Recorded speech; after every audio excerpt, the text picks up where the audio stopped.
สวัสดีท่านผู้ชมสบายดียามแรงส่วงค่ำๆพี่น้องจ๋าหลังจากที่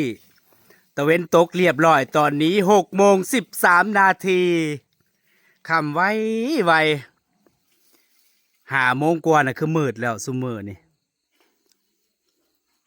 มื้อนี้บ่ร้อนมื้อนี้บ่หนาวพี่น้องแล้วก็บ่ลมค่อนข้างอยากร้อนแล้วเนาะมื้อนี้บ่พากันไปไต่เขียดติบัดเมื่อคืนนี่พัดลมเย็นๆอยู่ได้พากันไปไต่เขียดยังอยู่บ่เขียดนะบ่ได้ขายบ่เมื่อคืนพากันไปไต่เขียดอีโมเขียดหน่อยก็ได้พอแกงพออยู่พอกินอยู่แต่มื้อใดที่แบบว่ามันสงัดหรือว่าบ่มีลมเนี่ยเขียดมันสิออกเด้มื้อใดลมหนาวๆเนี่ยเขียดบ่ค่อยออกเขาเจ้าว่าอันนี้ก็พากันเตรียมอาหารแรงพี่น้องจ๋าหลังจากที่ไปหาสอนกุ้งมาสอนปลาซิวได้อยู่บ่ผู้ดีเลยบ่มีอันหัวเพิ่นไปอันสอนกุ้งก็เลยไปเก็บอันไปต้อยดอกสะเดามาบ่ทันได้ลวกต้มน้ำในบนลวกสะเดาได้ต้นแล้วพี่น้องจ๋าผู้ดีกินผู้ดีงามในดอกสะเดาเห็นบ่กำลังเป็นดอกนี่นะนี่กำลังเป็นช่อดอกอ่อนๆเนาะกินกับลาบกับก้อยแซ่บเนี่ยเห็นบ่สะเดาบ้านเฮาบ่ได้ซื้อนะจ๊ะไปขึ้นเอาอยู่ต้นเนาะเอามาบ่หลายเอามาเฉพาะกินมื้อใดอยากก็จังลงไปต้อยไปแม่นเอานี่เข้ากันคักปาดกุ้งก็สวยๆมีตัวใหญ่น้ำอยู่ในสาต้นคอเริ่มสิแห้งเดี๋ยวจักมือสิไปสอนอันนั้นมันมีแต่กุ้งน้อยกุ้งมัดเด้อยู่ในอันสระนั่นน่ะอันนี้ปลาซิวของปลาลายบ่เนี่ยนี่ปลาซิวพี่น้องปลาซิวก็มีตัวน้อยๆคันว่าตัวใหญ่ยังว่าเอาไปมกใส่ผักอีตูหอมๆเนาะอันกุ้งนี่ต้องไปก้อยใส่มะกอกพี่น้องจ๋ากินกับลวกสะเดาเข้ากันคักแซ่บแน่นอนเพราะกุ้งสดๆใหม่ๆนะจ๊ะไปสอนขึ้นมาจากสระนี่พี่น้องยังไต่งมเงมอยู่เนาะตัวใสๆนี่ผู้ใดที่มักอาหารแบบพื้นบ้านอาหารแบบลาวๆเนาะลาบก้อยซอยแซ่ไปหาสอนก็พอได้อยู่ได้กินอยู่เอามาต้องเลือกพี่น้องนี่เลือกมันขี้เหงื่อเนาะเลือกกุ้งออกแยกปลาซิวแยกกุ้งเลือกแล้วก็ล้างน้ำแช่น้ำเกลือแล้วจังม่านก้อยอีกทีหนึ่ง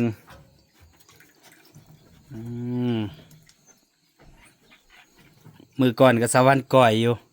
เพิ่นไปสอนเนาะอยู่แถวนี้ก็มีครับบ่ฮู้เขาบ่สอนเบิดก่อนเด้ไปกับแม่น้องเมยมื้อน่ะก็สอนได้อยู่กุ้งก็มีตัวใหญ่แบบนี้ล่ะบ่ได้ไปสอนเลยเพราะน้ำมันใกล้สิแห้งแล้วอันนี้งามแห้งเลยพายใส่เอาขึ้นมัานใจมันรู้นะบัดเฮามาใส่น้ำอันนี้ผัดตุคือเป็นสีนั่นนี่บ่มันเปลี่ยนสีไงตอนนั้นเอาขึ้นมาใหม่ๆนะเนาะใส่งามมะกอกกะสิล้นเบิดต้นเลยพี่น้องบ่ได้ไปเก็บหลายมื้อนั้นไปได้กระตาหนึงเก็บมากกะบ่ค่อยได้กินดอกเนาะนานๆที่สิใส่เฉพาะอันพวกลาบก้อยคันบ่กินแล้วก็เน่า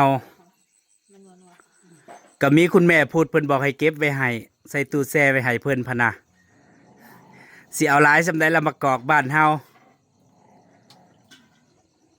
แต่มันก็ล้นไก่สิเบิดแล้วล่ะ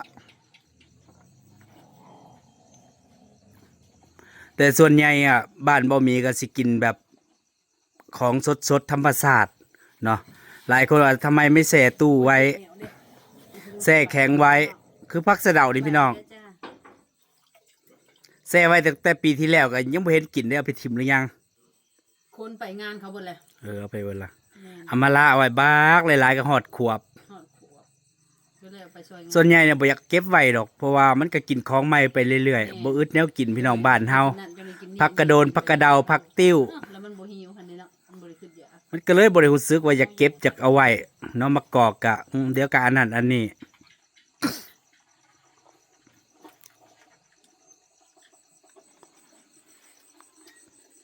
เขียดในถังไปไต่เมื่อคืนก็ยังบ่ทันได้กินพะนะพอคุณแม่บ่อยู่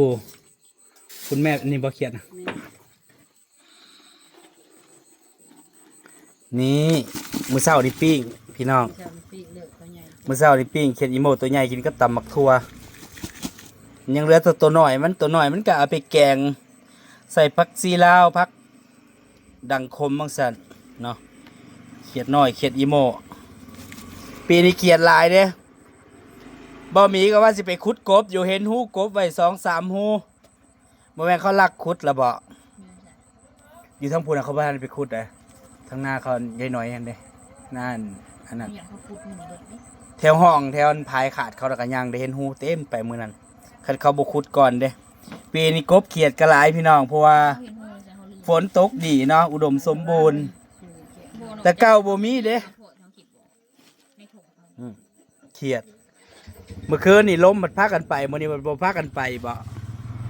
สิไปอยู่แล้ว ไปใต้แถวนั้นเมื่อคืนสลอยก็ได้หลายเติบเมื่อเกือบได้ซ้ำนี่บ่กับพ่อแกงหัดบ่ค่อยมีตัวใหญ่ดอก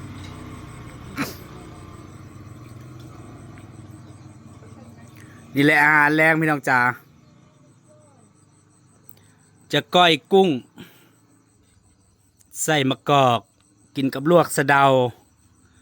ปลาซิวนี่ก็อู้เอาเนาะเอายายมาก็ไปสอนน้ำโมเมนตี แม่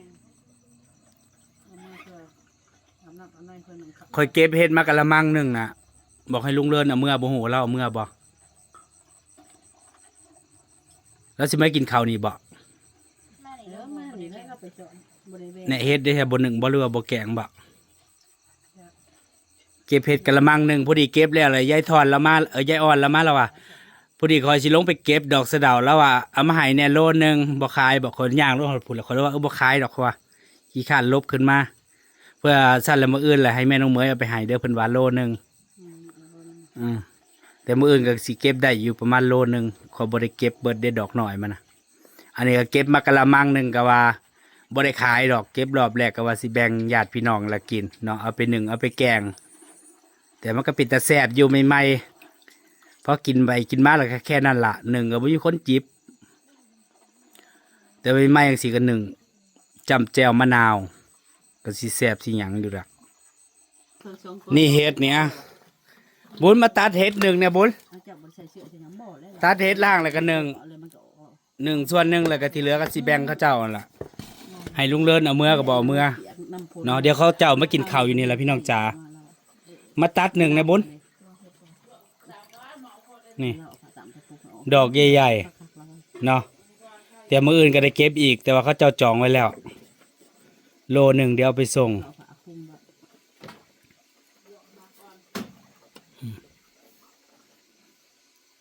กินกับแจ่วมะนาวเนาะถ้ามันเอาได้2 ดอก 3 ดอกสิมันก็ดอกใหญ่เด้แต่ถ้ามันหลายดอกมันก็สิดอกน้อยนี่3 ดอกมันก็ดอกใหญ่ใส่ต้มยำเนาะแต่พ่อปานนันพี่น้องบ้านเฮากับสิมิแต่ใส่อันใส่แกงหน่อไม้อันล่ะ นึ่ง หนึ่งกับพ่อปานนันหนึ่งแห้งบ่มีคนกิน เขาเจ้าเอาพัดแต่ว่าข่อยมักอย่างหนึ่งคือทอดสีกแล้วไปใส่รสดีน้อยแล้วก็ไปคลุกใส่แป้งแห้งอะคลุกใส่แป้งแล้วก็ไปทอดกรอบนะมันสิมันเด้มันสิกินคล้ายๆคือพวกประเภททอดมันทอดแบบเอียงอย่างสิน่ะเนาะแซ่บไปสีกและซุปแป้งทอดพี่น้องแซ่บนะจ๊ะอันนี้เก็บรอบแรกแต่บ่ได้เก็บเบิดเนาะ เบิ่งขึ้นน้อยเดียวเนาะมันเก็บผัดปกติได้ โอ้ยยังบ่ได้เบิดนะฮะข่อยเก็บซ้ำดอกซ้ำหนึ่ง 700 400บ่ 500 ก้อน ซื้อ500แต่ว่าเขาเพิ่ม10 ก้อน แถม10 ก้อน แล้วนี่แถมหลายเลย สวรรค์น่ะปีนี้เพิ่นบ่ได้อันปลูกเฮ็ดพี่น้องเนาะแต่เพิ่นสิหันมาเฮ็ดเลี้ยงจิ้งหรีดแทน สั่งเขาจนเบิดเดือนยังบ่ได้อยู่ สร้างมาเป็นเดือน2 เดือนล่ะบ่แม่นเขารอของเขาเจ้าไข่บ่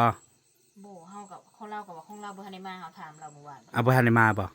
เราก็บ่ทันได้เหือนเราเคยนั่นแหละ เราสั่ง เราน่ะสั่งเลย เพิ่นสิเลี้ยงจิ้งหรีดเพราะเฮ็ดน่ะก็ปลูกมาหลายปีแล้วล่ะเนาะก็อยากเปลี่ยนแนวใหม่ๆบ้าง อันใดที่แบบเฮ็ดไปแล้วมันบ่โอเคก็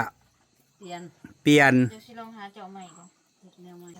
ว่าได้เป็นเงินจำนำก็เป็นบ่ค่อยเป็นหมา เมนูอาหารเย็นวันนี้ท่านผู้ชม มาเกินนะชม ก้อยกุ้งเส้นมะกอก อันนี้ก็จะเป็นอูปลาซิว นี่ ก็จะได้จบ ก้อยกุ้งขัวนะก้อยกุ้งดิบกินกับลวกสะเดานะจ๊ะแซ่บแซ่บเมนูอาหารเย็นวันนี้ มาพี่น้องจ๋าแต่ส่วนใหญ่สะเดาต้นนี้นะคันมีให้เลือกกินนะเขาเจ้าบ่กินเดี๋ยวมันจะขมเนาะแต่ว่าต้นสะเดาอยู่บ้านน่ะแซ่บที่เอามาลาไปเอามื้อนั้นน่ะเอา ในสมุดพันเนี่ยมันมีบี โอ้ยบ่ตายดอก เปล่าเปล่าเลย น้องคุณครูคนจับ มาตอมไพ่เลยนั่นเดี๋ยววุ่นเลยบอก เขากินกระโต้งไฟอาญาเลยทำกิน2 รอบ ต้องเถื่อ คอยกินข้าวเที่ยงกันฮังก็มากินวัง4 โมงนี่หิวข้าว ตัดในแผงหัวปลาซีเป็นยังเนาะ แล้วเขาจะคิด มือน้ำมันตัวที อันนี้ปลาซิวตัวน้อย เอามาดูบ่วงเดี๋ยว ก้อยกุ้ง บาดมาเกลือสิแผง มะเขือมีกาบนา กับน้ำเหนียว เราจะเอาน้ำปลาปลูกไว้กาบเขือคันโก มันยังอยู่ กินกันไปได้ไหมข้างหน้ามันก็อ่อน น้องมันมาฮะ บ่เฮิ่นให้กาบมันนะ กาบนา เอา1 เฮ็ดบ่ท่านสุกบ่ ยัง ชุบไปเลยไป ไปไม่กิน สรุปดินเขาบ่ได้เอามาให้เลยบ่ยายมา เขาไปเอาค่ำนี่เขาบ่ได้ขุดบ่ บ่จักบ่ ยังมาแล้วอยู่ ก็จกอันนี้ส่วน ยกต่อยังมาแล้วจก เออ เดือนเท่าไหร่กับจกหมดให้ดูนะ คือว่าแล้วมันค่ำมันกระเทิน ใกล้ เนาะ อยู่แล้วเอามาลากเช็ดกองจะใกล้อ้อม เอา หัวเรา ไปแม่ยายลุ้นไปตัดอ้อยออก ก็จกเลยไปจับจกก่อนคือเล่นย่างอีกจ้าคือเล่นไม่ย่างอีกที นางเศษบ้านกลางน้ำ ไปหาเนื้อตันปวด หาเนื้อตาลวดทิมตาลวดอันเด้ให้ครับมืออื่นผูกเอ้าก็เดี๋ยวจะเอาเดี๋ยวนี้ค่อยว่า สิตัดในใส่เขาในใส่นี่ เขาเดินลอยเขาเดินลอยเลยตัดลวดทั้งเดิน จกจะขอไพ่มาให้พวกกระโดด ทางมันคาคันมันเขาบ่ได้ทั้ง เซ็ตกับไก่อยู่หันเนี่ย ตัวลงไปเบิดเนาะพูนนั่นแหละ ผัดสิเฮ็ดเพื่ออีหยัง โครงการเราเราสิปลูกยังบ่อยาก เช็ดดินคือ ก็มันอยากมันนั่นทางมันมันสิทางก็ไปของมันพี่ ไปเฮ็ดคลองเพื่ออีหยัง ของใกล้ๆให้บ้านสวนเราเนาะ ให้บันชวน แล้วแต่ ท่านมาเลยเนาะออกไปติดต่อนะ ผู้ใดอยากเฮ็ดหยังเฮ็ดไปโลดคะแนนอย่าเดือดร้อนผู้อื่นอย่าแนมข่อยแย่มามาแนมหาหยังอีก แม่มา แนมหาหมองขูดพยากเฮ็ดหยังก็เฮ็ดโลด อย่างนั้นท นอกถ้าวันแนมหาผู้สิจ่ายเงิน ำยืมเสียจ้อยทำอีกมือ เดินเสียไปนะเป็นยังไงจ้า เอามาให้เรากู้ได้ทำ100 ละยี่ ร้อยละห้า 100 ละ5 บาท 50 ได้เลย50 บาทเลยหาชุน ย้อย ก็เอาไปหายผู้อื่นลูกอะไรนั่นเอามาถึงหัว อาม่าคือเช่าร้อยละยี่ละห้ายืมเพื่อนๆนะทำเด็กชุนกับม้อยทั้งรังละวัน มันไปข้างหน้ามันอยู่ข้างหลังเลยไปข้างหลังมันเป็นหายิบเหรอ แต่อากาศมื้อนี้อยากร้อนเด้พี่น้องเงียบสงบสงัด เกลียดร้ายนะ บ่มีลม ชวน บ่ได้ไปเยังเขียดบ่จะลุ้นกินข้าวแล้วนี่ ปุ๊บลูกรอดแล้วมันน้ำมันทอดกี่ไทยเนี่ย เจ็บเจ็บมือเนาะ ค่อยย่างมาค่ำเนี่ยก็ยังเห็นเต้นน้องแดงน้องแดงเนี่ย มันจ้อยมันน้อยร้าย เมื่อลงกินน้ำเลยพี่แท้จัก ขุดหลุมนั่น แล้วน้องนะมีไว้แล้ว มันลงแล้ว คุณลุงอยู่ซ้ายมีแต่น้ อย่าให้ลุ้นเขียดมันสิตกหลุมมันเจ้าขุดนะแม่อีหลี ตกลุมไท ำ ย คน แห ไหน ละ มีน้ ค่อยเห็นเขาเจ้าเฮ็ดขุมมันดักเขียดบ่แล้วเอาพาแยงในกั้นรอบ ำได้ รอบไปแล้วมันเต้นไปอันตามพาแยงแล้วมันสิตกขุมมันเด้ เขาเจ้าคิดคุดคุมน่ะเคยเห็นเด้ เอ้าเขาคุดคุ้มเจ้าไม่ผ้าแต่เขาเฮ็ดมาอย่างเด้แล้วแต่คน อาหารบริเวณ อยากกินป่นปลาดุกแหมกับลวกดอกสะเดาเนี่ยคือสิแซ่บเอามื้อตอนนั้นยายทอนแล้วมาขายปลาดุกบ่มื้อวันตลาดน่ะเราป่ามาใส่ จากเราดูดไฟ จะซื้อ ขอยบ่ได้ฮู้ขอยเห็นคลิปเจ้าแล้วโอ้ยถ้าแม่นเขาไปเขาเคยซื้อมาจากโล2โลอยู่ เคยมีบ่เขา กระดูกมีโลละ200 อืม 200ก็ซื้อแพงเลยปลาดุก ไปดูหน้า ปลาดุกนา ถ้ามีเนื้อไซเบสนี่ อันนี้คือเดือน2โตนะ ในสระข่อยได้หลายปลาดุก ตึกมือได้ตัวเดียวเขาพอข้อนึกจ่ายไปเล่นเถอะตึกก็ทำ กระดูกน้อยเขาชอบขยานกระดูก เวลา ว่าเนี้ย เอาคนกันไปเลยงั้นอุ่นก็คนผักฟองเจ๋งอุ่น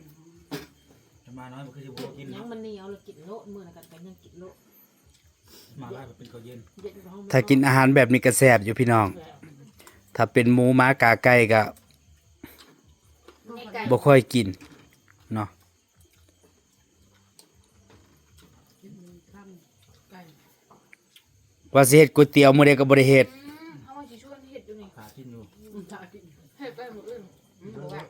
เส้นก็ซื้อมาพร้อมบ่แหละลูกชอกลูกชิ้น มื้ออื่นได้อยู่ในกลางเว้นว่า ข้างนะ ถั่วงอกด้วย ข้างหลังจะเราเป็นประเทศงานเราจะกิน ก๋วยเตี๋ยวเย็นตาโฟ เบิดไปทั้งนี้เบิด จะเข้าว่าไม่เวียกให้ก็ไม่เวียกว่าใกล้ดองใต้เนี่ยก็มีตอนแรกบอกอะไรกิน ดูห้างกระเช้าห้าง เราจะหาอื่นอันนี้ก็ เอาไปเฮ็ด คุณจะไปกินเทศนะ ไม่ยังว่ะเขาจะเล่นสีบวชถึงบอก เออ ไม่เวียกยังเขาว่าร้ายหมด แม่นแล้วงานอัน เวี นี้ ยก แล้ว ยังเขาว่า โอ้รัสบดเทบา ของระบาดเราจังเช่าเลยแล้วสิบวช แม่นได้วะ เข้าไปบ้านใส่แล้วจังเช่า ตอนนั้นจะเนี่ยโอเคนะ นั่นแหละพี่น้องจ๋าเมานี่ก็สิขอเก็บภาพบรรยากาศไว้เพียงเท่านี้ ไปแล้วท่านผู้ชม วันนี้นะ สบายดี มื้ออื่นก็ว่าสิพากันไปซื้อของเตรียมของงานอีกละเนาะมื้อฮือวันที่26กะ ไปก่อนเขาไปเนี่ยมื้อเช้าเขาตื่นมาแล้ว ทำอาหาร ตอนแรกมาไปน้ำแรง ไปวัดป่าเนาะพอดีได้ซองเป็นเจ้าภาพทำอาหาร ไปสิไปนาบ่บ่ปักซอง นั่นแหละ